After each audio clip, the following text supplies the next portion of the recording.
Hello, Algebra 1. Happy Thursday.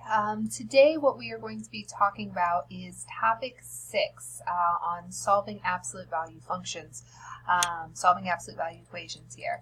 And we are actually going to do this by graphing today. We're going to initially solve by graphing. So we're going to need to review a few of our main topics. Go ahead and put your pencils down. What I would like for you guys to do is just kind of watch me graph a few of these, and hopefully this will all come back to you. So we're going to everybody's favorite website here for some good example problems.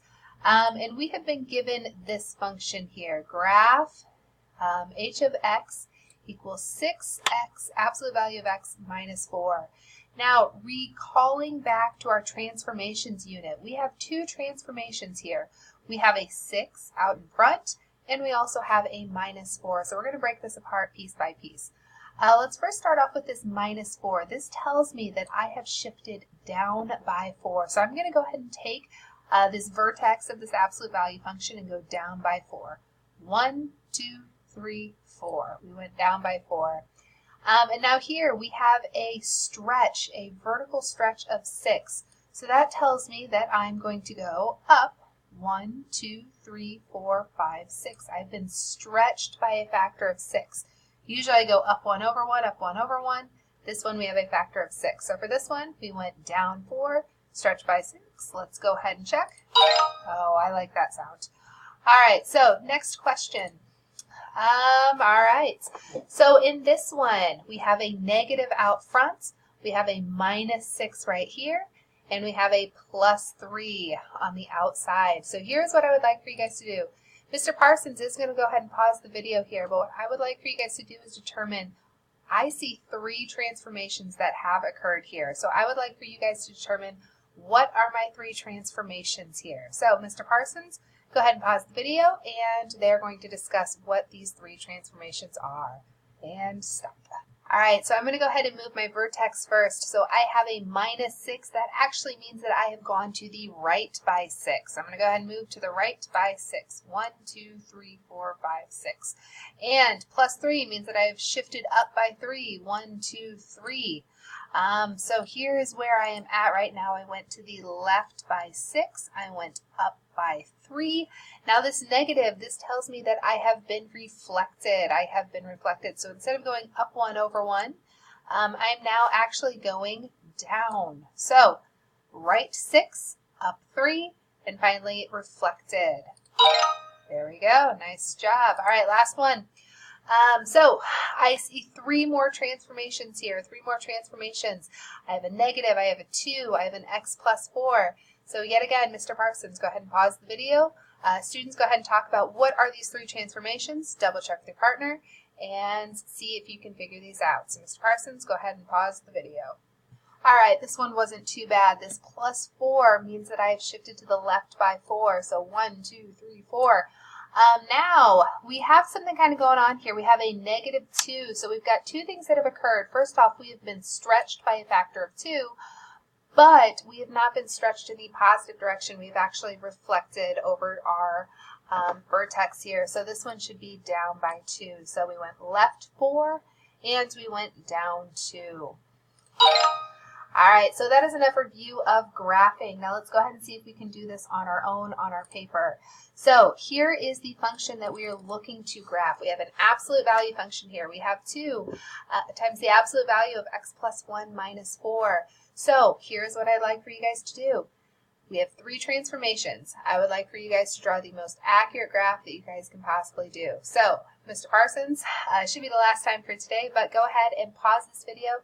Students, take good time to make a good graph of this. You're going to want straight lines, so be sure to grab a ruler or use the side of a notebook or something to make sure that you have nice, straight, accurate lines. So go ahead, graph this function on the coordinate plane provided. So this was my best attempt at graphing this. So here are the transformations that I noticed. First off, we've gone to the left by 1 and down by 4. So we went left 1, down 4, 1, 2, 3, 4. Now my vertical stretch is 2.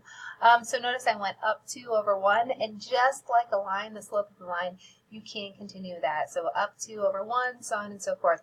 If you do not have this, make sure that you make the corrections to your notes. You're going to want to have this graph correct, especially for this next portion. So here's what we're going to do. We're going to be solving some equations with this.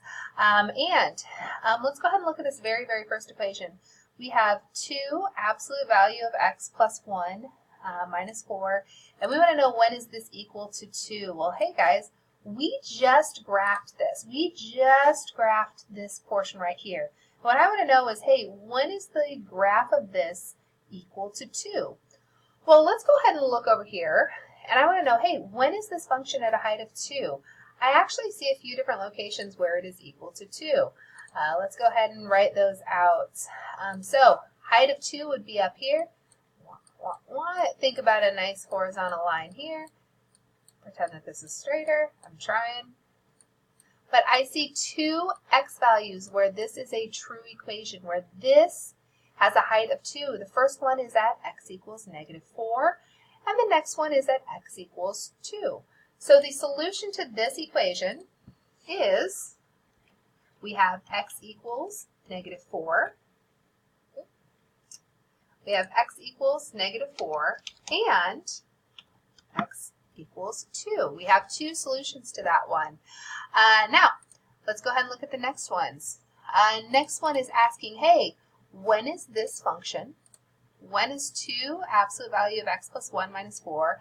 When is that equal to -2? Well, now we're looking at a height of -2. Let me see if I can use this. Oh my, that's fancy. So here's what we've got. When is this at a height of -2? Well, this is at a height of -2 in 2 locations. We are here at -2, and we also have an x value of 0 where that is true. So the answer to this one,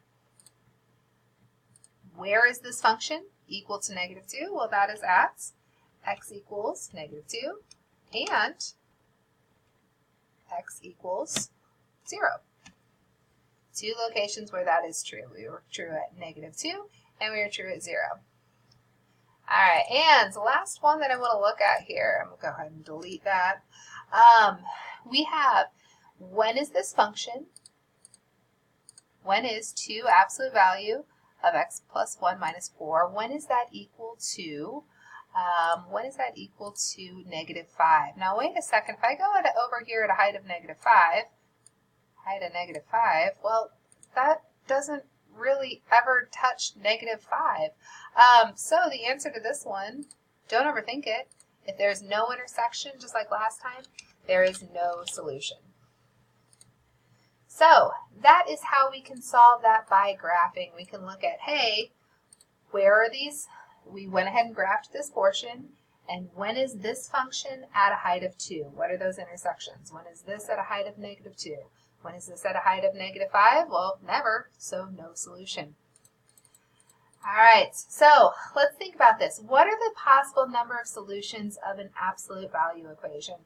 Well, let's think about it. We just saw that, hey, we could have a no solution.